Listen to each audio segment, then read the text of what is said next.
bienvenue dans ce nouveau podcast. Bande de mythos. Je suis Mila, j'ai 10 ans et je suis passionnée de mythologie. Aujourd'hui, je suis très contente de lancer ce hors-série de mon podcast consacré à la mythologie et notamment la mythologie grecque.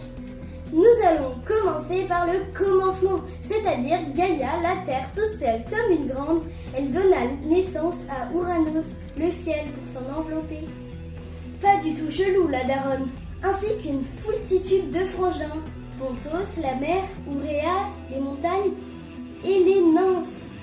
Avec son premier fils Ouranos, il créa les 6 titans, les 6 titanides, puis les cyclopes et enfin les hécatonchires, les monstres sans bras. Ça doit être sympa les repas de famille.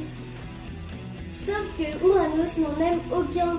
Il avait pourtant le choix, c'est ballot, et décide de les enfermer dans le tartare. Rien à voir avec la viande hachée.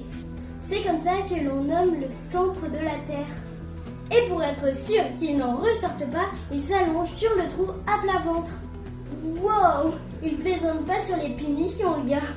Alors qu'en les privant de tablettes pendant 1 ou 2 jours, on obtient déjà de très bons résultats. Bref, un jour, Gaïa n'en pouvait plus de voir ses enfants souffrir. Elle leur dit: « Mes enfants, j'ai de la peine pour vous, et cette peine me donne envie de me venger. Je vous donne des armes pour tuer votre père. » Grosse ambiance dans la famille. Aucun des enfants n'accepte, sauf Cronos, un des titans. Quoi? Le soir venu, il prit son arme et tua Ouranos en lui coupant le... Non, Mila. Bon bah, désolé les gars, c'est censuré, mais je vous laisse imaginer. Ouranos meurt sur le coup, et tous ses enfants peuvent sortir. Un peu plus tard, Cronos épouse sa sœur, Rhea. Sa sœur?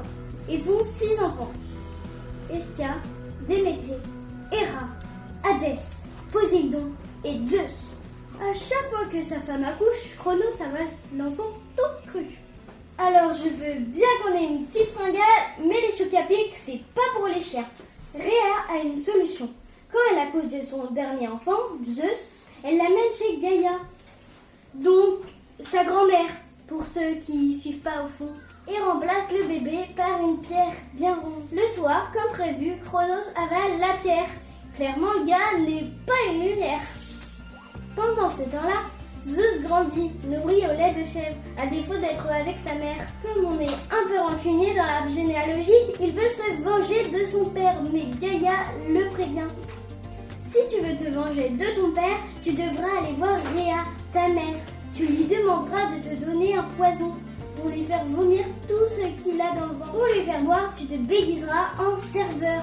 Pour la remercier, Zeus lui donna la corne de la chèvre qui lui avait donné le lait. Peut-être penser à une carte cadeau la prochaine fois. Zeus se mit en route. Cronos but le poison d'une traite. Il recracha d'abord la pierre, puis ses enfants, un par un. J'imagine même pas dans quel état ils devaient être les frangins.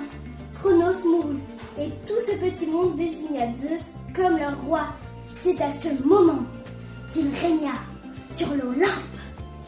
Zeus épousa de nombreuses femmes et il vécut heureux et eut beaucoup de mini-dieux. J'ai trouvé cette histoire très intéressante car toute cette histoire repose sur la vengeance. Cronos puis Zeus se vengent de leur père. C'est là qu'on va conclure ce podcast. Merci de m'avoir écouté jusqu'au bout et on se retrouve dans le prochain podcast. Bande de mythos, si vous le voulez bien. Bisous.